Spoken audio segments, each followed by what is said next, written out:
All right, welcome back. Here we go. Today we're going to do a little Italian food, a little dairy-free shrimp scampi. We're going to make a fresh marinara, and we'll cook pastas. As I said, there's two sayings: salty as the sea, as green as can be. And then today they say salty as the Bay of Naples. Now, I've never been to the Bay of Naples, so I don't know how salty that should be, but I do know how salty pasta water should be.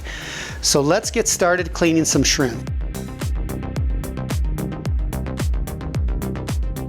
I think this is going to be a really fun demo, is because most people don't know the fast way and they struggle through it. And these days you can just buy peel and eat shrimp or already cleaned and deveined, but we're going to take this one from the start. So let's get some gloves on and I'll show you the first steps. You could do it with a knife. I prefer it with scissors. We're going to leave the tails on so they look fancy. I will say, when I cook for myself, I just take the tails off because I don't really want to deal with it. So I'm going to cut right up to the tail. I'm going to just keep cutting right up to the tail on all these. I'll try to keep them separated. And again, you know, sometimes people over prep. That leads to overeating. I run quite a bit, so I try to eat healthy. I try to eat smart, and you can't be 200 pounds and try to run half marathons. So most of the meals that I make are going to be for 2 to 4 people depending. I made an extra chicken just because we can use it in other applications that we'll talk about later. Shrimp shells have a high level of glucosamine, which is good for joints. So I've always eaten the shrimp tails, but like I said, these days I just prefer to eat a nice clean shrimp without a tail so I can enjoy my meal.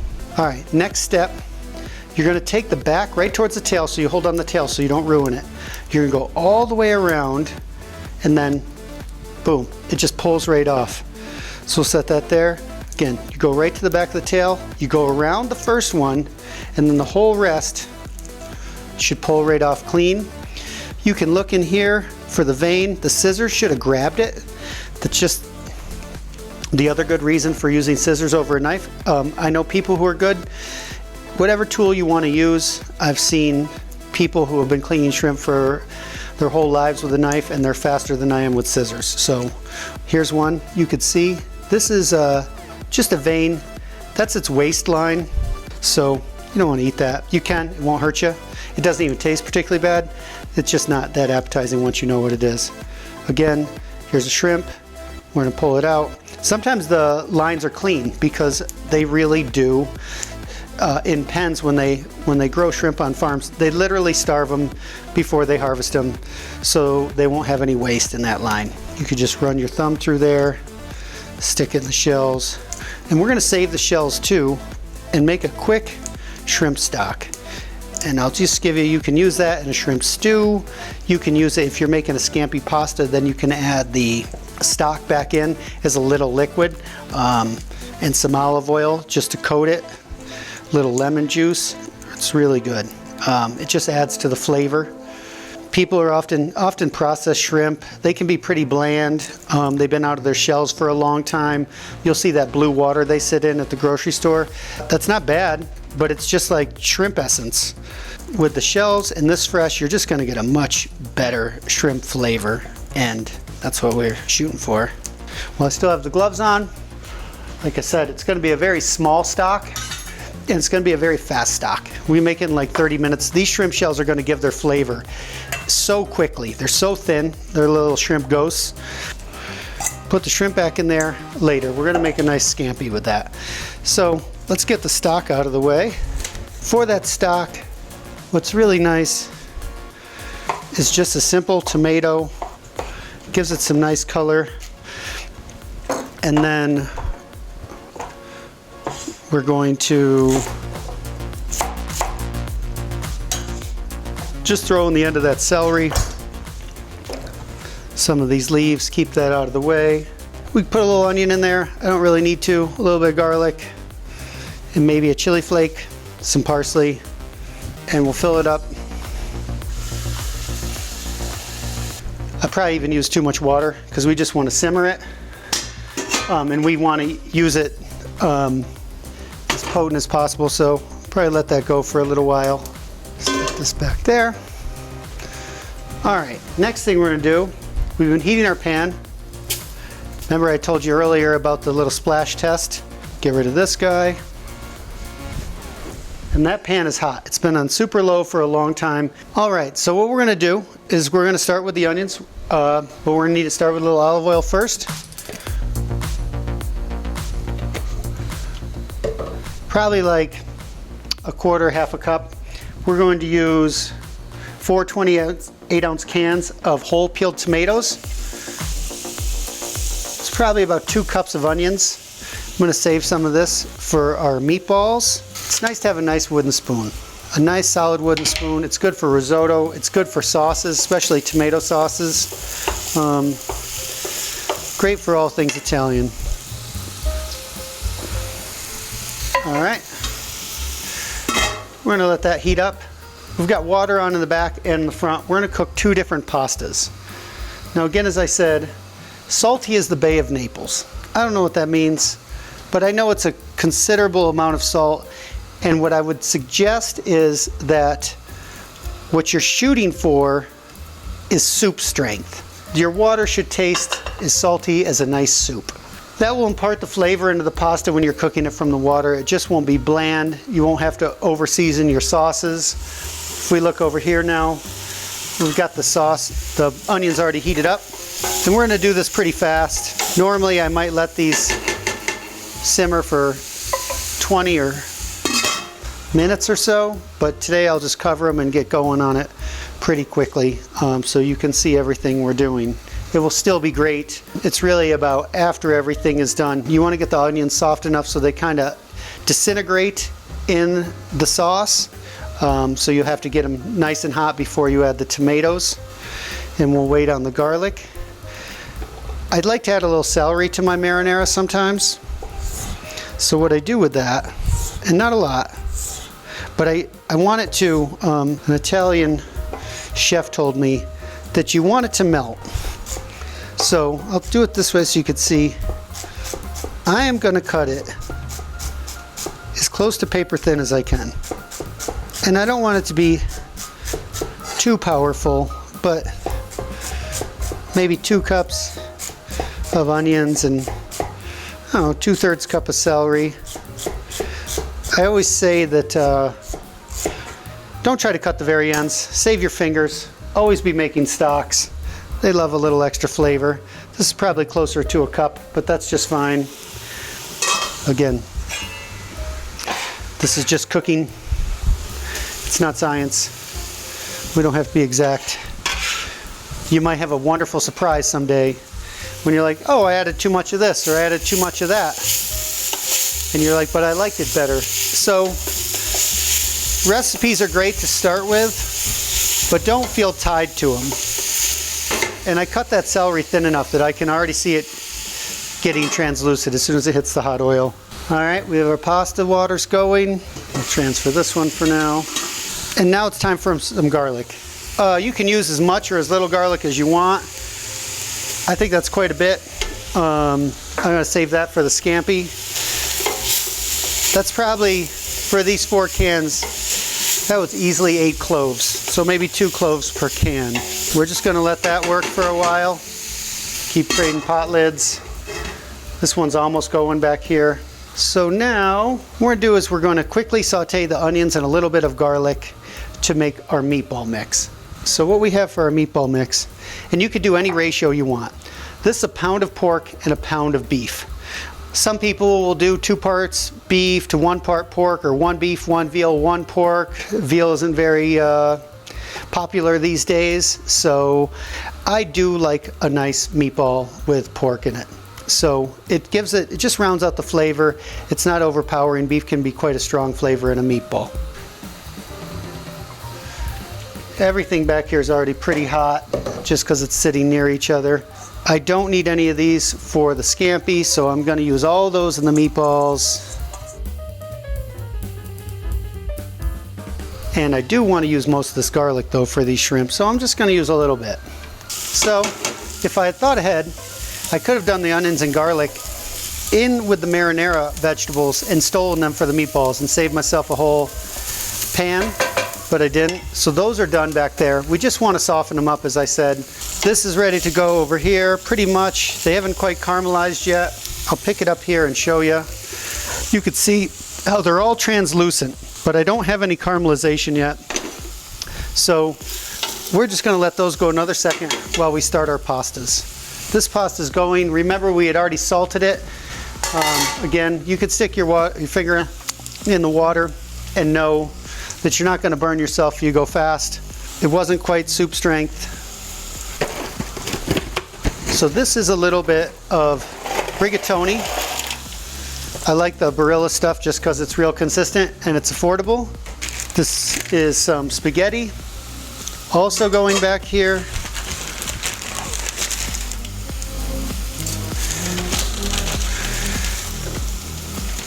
And the biggest thing about pasta that you should know is people put it in the water and walk away.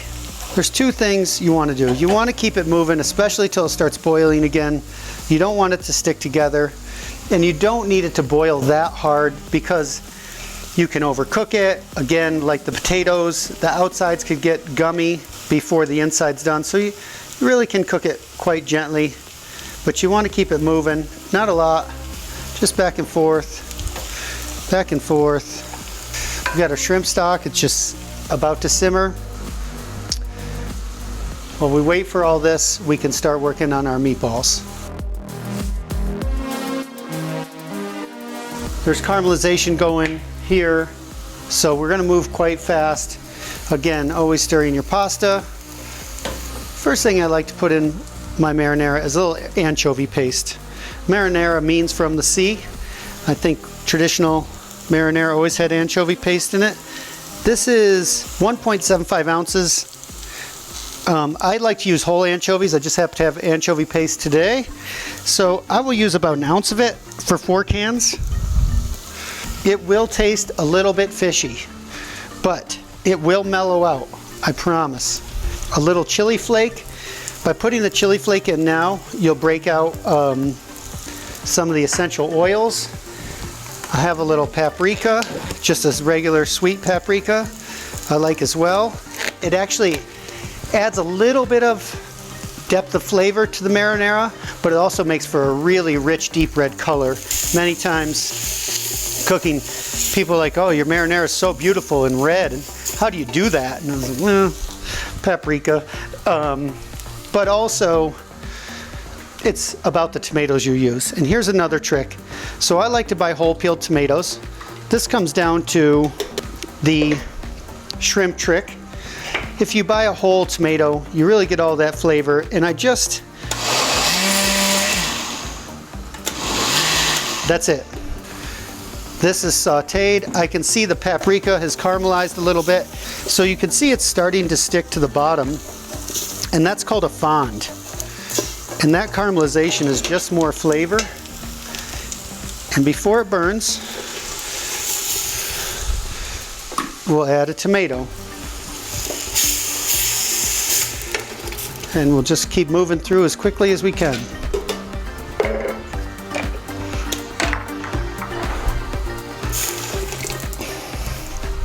So if I was going to cook this marinara all day, 4 hours, which I really prefer, I would add quite a bit of water to it and let it cook down and really turn into kind of a gravy and smooth out. But we're going to make this one a little faster. We're just going to simmer it for 30 minutes to an hour. So I'm not going to add any extra water because I'm not going to try to reduce it. And by all means, buy crushed tomatoes, but they won't be as smooth as this, and they won't be as good, but they won't be as messy, and it'll be way faster. Okay, get a quick stir on this. You can hear it sizzling. It's because the pan's hot on the sides where it's near the other burners, so we just want to equalize the temperature, get everything incorporated, make sure nothing is sticking on the bottom, and then we'll stir our pasta. And you can see I don't have a very strong burner in the back, but the spaghetti's going to cook just fine. It's just light simmering. It's not gonna fall apart or anything. So I just rinse my spoon off, a little extra flavor for it. Set it down on my board. All right, so our pasta's going along good. Most pastas, I would say the penne, spaghetti, both take around 10 to 12 minutes. Penne a little longer, up to 15. So we're gonna start on our meatballs. As I said, we're going to start with a pound of pork, maybe, and a pound of beef. We're going to put in, let me show you a neat little egg trick first, so your eggs don't roll away.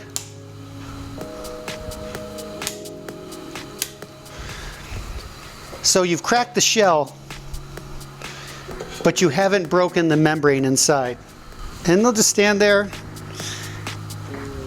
indefinitely. So we're just gonna push a little onions, garlic in there, and then this becomes a very simple recipe from here.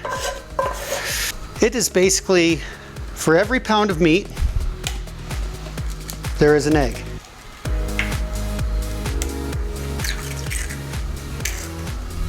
For every pound of meat, there is basically a cup of breadcrumbs. A little less. So that means 2 pounds would mean 2 cups of breadcrumbs, but we're not gonna do that much. We're gonna do, it's about 3/4 and a little extra.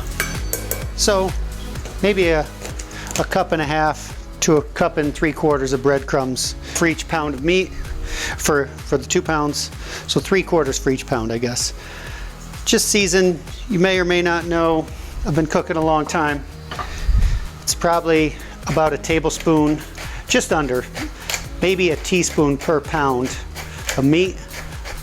We're gonna do a little fresh black pepper, a little fresh parsley, and any other dry herbs that you like in your meatballs. Some people like oregano, some people like basil. We're gonna have pretty basil-y marinara, so I think we're just gonna use a little bit of that in here. There's probably about a teaspoon left in that jar. And I do like oregano in my meatballs. I like oregano, period. I like it on my pizza, I like it in my meatballs, I like it a little bit in my marinara. So we're not quite done yet. Usually I will add a little stock to it. So I think what's best, some people will add milk, but I will take a little bit of our beef stock, just a little bit, because we don't want it mushy, and then I have some dairy-free Parmesan, vegan Parmesan cheese. This stuff, follow your heart, is pretty good. I mean, it's just kind of funky, salty cheese, so it works. So again, 2 pounds of meat, 2 eggs, 1.5 cups of breadcrumbs, 4 tablespoons of stock, some fake cheese, and just start pulsing it really slow, or else again, you'll just wear it. And we'll do the trick. It gets stuck around the thing, you just raise it up a little bit and it will fling it off the blade. And then it's done. Push that off and we're ready to go. All right, our rigatoni's done. They start to split on the ends, which means I took it a little further than I wanted, but they're still not mushy or anything. We'll just put it in the sink. Get some cold water going on it. Check our spaghetti. Like I said, should be done around the same time. But again, everything is time and temperature. So the fact that the spaghetti has just been simmering on a super low temperature, it took a little longer than normal. Also, could use just a tiny bit of salt in its last minute of cooking. And we will dump that, and then we will be ready to go. And it's al dente, but I like my spaghetti a little extra. That's just the way it was cooked when I was a kid. So I will let it go just another minute. In the meantime, I left our baking sheet in here. All right, so here we have our meatballs ready to go. We're all mixed up. We're gonna grab a ball. That's why I use the water. And we're just gonna get through this. We're gonna grab a ball, and every couple of meatballs, we're just gonna grab some water. You just wanna get them around a couple times to make sure they don't crack. So that's one of the reasons also why we get the, we mix them a little bit. It makes them a little more uniform, makes them a little easier to stick together. Put your bigger ones on the outside, they'll cook a little faster. We saw that with the pork. So just make them as quick as you can, get through it, and then you can sort them out later. So when I was a young chef, I was working at an ice factory, and I was delivering ice to this fancy restaurant, and they came out and they said, "Hey, you seem like a pretty smart guy. Like, what are you doing delivering ice?" And I said, "Oh, it's pretty good gig.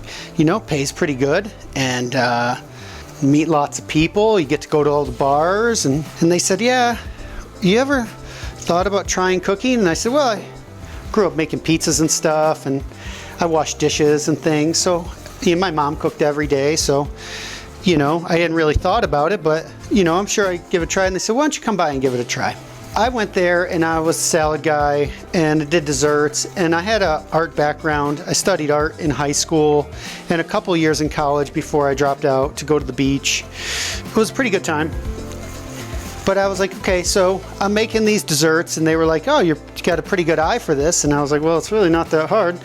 They were like, "Well, maybe you'd like to start in saute." And I had seen things while people were cooking that I was like, that just doesn't look right. I think that could be done better. So I tried to do different things, and I had the great opportunity of going to work every day at 2:30 in the afternoon. I think it was 1992 or 93. I was 21, 22 years old, and Great Chefs was on every day. So I watched Great Chefs religiously. I watched a lot of cooking shows. In high school, I always cooked for my friends. I was always skipping school.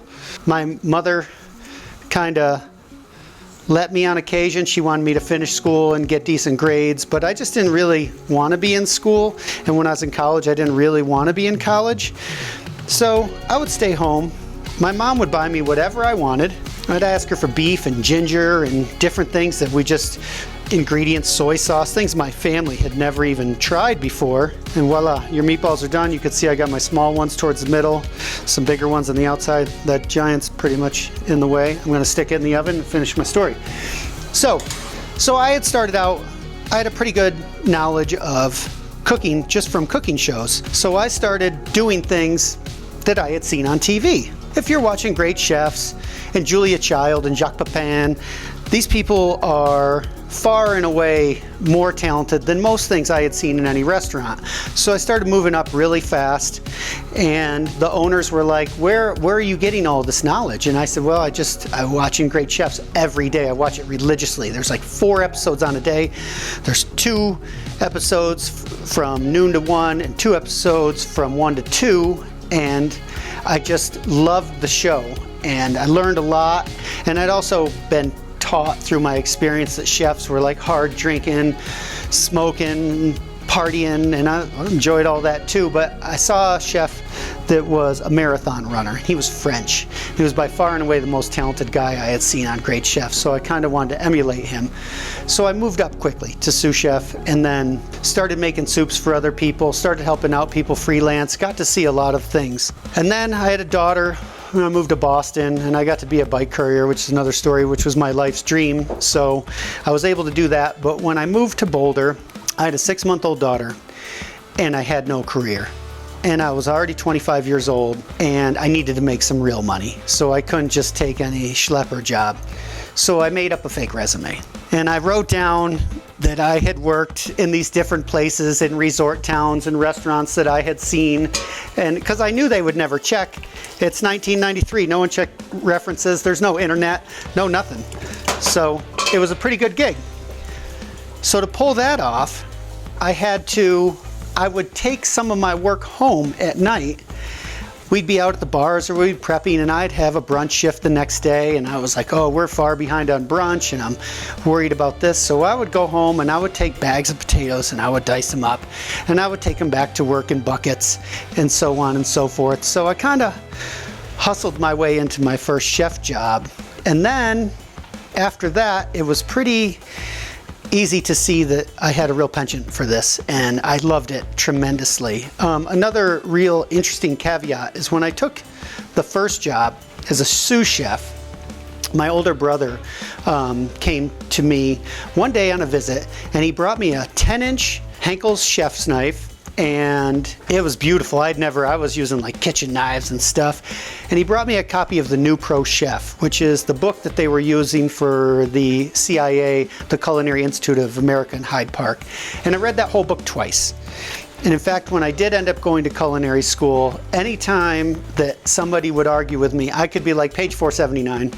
Page 679, recipes on 1001. I kind of came at it an unconventional way, but I always loved cooking. And it's something that I always wanted to do. And from a very young age, when I had a first taste of Chinese food or anything, I remember the first time I had sushi, I was like, what the, you put raw fish in front of me. I'm a kid from upstate New York.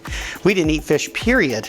We ate steak and potatoes every day, different goulashes, like the American goulash with elbows and ground beef, lots of beef. I was just blown away by these things, and I just wanted to learn how to make them all. So I read books, and I asked people if I could help out in their kitchens. I delivered ice to a shrimp farm and a crab farm, so I went to that guy. I used to deliver ice to the docks in Rehoboth, Delaware, so I went to those guys, and they helped me slit fish. They taught me all kinds of things, and then the first restaurant I was in, they kind of threw me in as well. It was so busy all the time. They were like, hey, clean the shark, clean the marlin. And I was like, what? So that was just something that I think if you want to be a chef, I see a lot of people these days, or even if you want to be a great cook, just ask people, learn things, read books still. The internet's great, but there's something about touching a book, reading recipes from the 70s. I got a book called The Playboy Gourmet. It was the personal chef to the Playboy Mansion in the 70s. And that guy was crazy talented. And his book is next level. And it's all super garish with these giant crown roasts of pork and rack of lamb and all these like whole steamships of beef. And he was catering basically for the mansion. And I started reading that book, and I learned so much. And from early on in my career, everyone said you should be a caterer, and I was so insulted. And you should be a caterer, and I was so insulted. And I was like, that's garbage food. No one does that. And they're like, no, there's a whole nother thing out there you don't know, banquets and stuff. One day, I was working in a restaurant, and I had come and gone each season, and the chef told me, I'm not giving your job back. I think you should be a caterer. And I was like, what? I'm going to be a Michelin star. And he's like, no, you're not. You should be a caterer. And I really didn't know that that was really where I should be. I now own a catering company. I started in my garage. At the most, we had 100 employees, and it's called Savory Cuisines here in Boulder. And it's been a lifelong dream, and it affords me to do things like this. So I'm really happy about sneaking in the back way to chefdom. All right, so let's finish up today. Little shrimp scampi. I don't like them to stick together, so I put a little oil on them before. I'm just gonna get them coated. I'm gonna get them in this hot pan, spread them out, put a little more olive oil on them. They're gonna cook super fast. I'm gonna start with just getting the garlic right in there. Hopefully the garlic doesn't burn before we cook the shrimp. I'm going to try to turn them over. You get them nice, like 90 seconds aside, 1 minute. Should be pretty good. All right. A little chili flake. Maybe that's too much for you. You can use white wine, but I just like lemon and lemon juice. I get this ready. They're almost done. A little salt. Little pepper. As I said, you just can't go wrong with fresh pepper. Dish like this, scampi. Let me grab a plate real quick, because when they're ready, and they're coming. Oh. And again, we're all dairy free. Usually you'd finish this with butter. Ooh. Get the chilies up in your nose. You know you're doing the right thing. Let me grab a plate.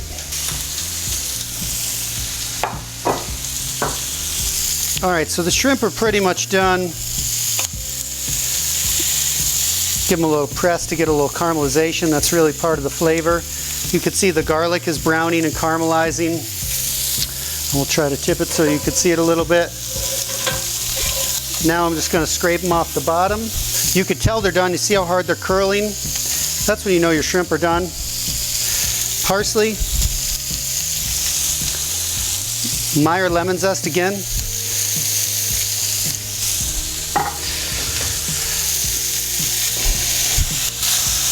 Fresh lemon. A healthy amount of olive oil because you don't have butter.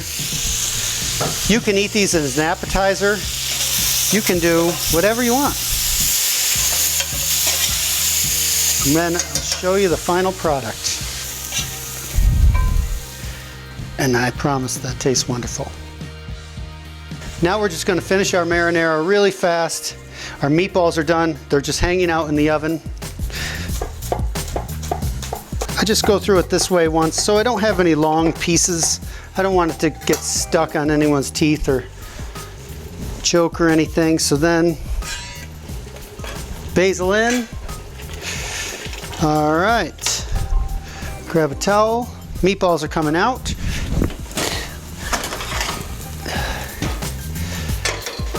They're nice and firm, that's how you tell.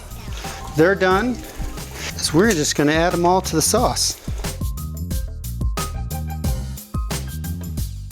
We're just gonna let them sit in there for a minute. And then we're gonna plate up our pasta. Let the meatballs simmer right here. We're gonna take our same spaghetti pan, I didn't even clean it. We don't wanna put it on the heat too long because it will burn the starch that was in there. Tiny bit of olive oil, a nice healthy handful of pasta. In fact, we'll do something even better. Get a little extra since we have a big bowl. We're just going to take some of the sauce, 1 scoop it, 2 scoop it.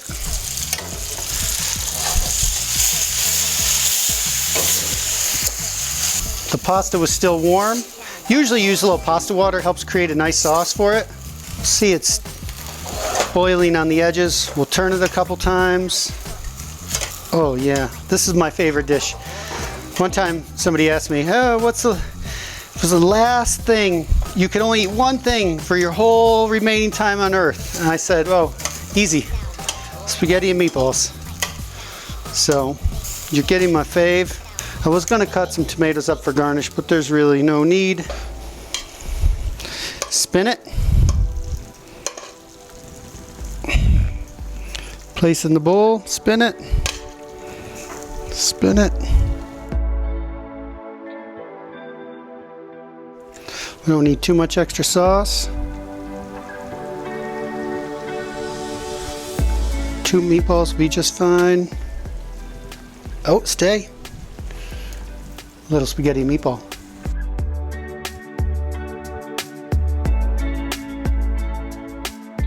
All right, so we finished up another episode. I'm very excited. This is some of my favorite food that I make on the regular basis for myself and in catering and formerly in restaurants. So we have a wonderful shrimp scampi here. We basically just made a lemon infused olive oil with roasted garlic, parsley, a little chili flake. Over here we have a fresh marinara with fresh basil, tossed with spaghetti, a couple of standard meatballs, half pork, half beef, and then to finish it, this is a vegan, it's called Voila Life vegan Parmesan. And I'll tell you, the texture is great for the dairy-free folks out there. And you can see it grates really well. It grates just like parm. It feels like parm in your hand. They've done a really good job with it. I hope you enjoyed and you'll join us next time. Thanks.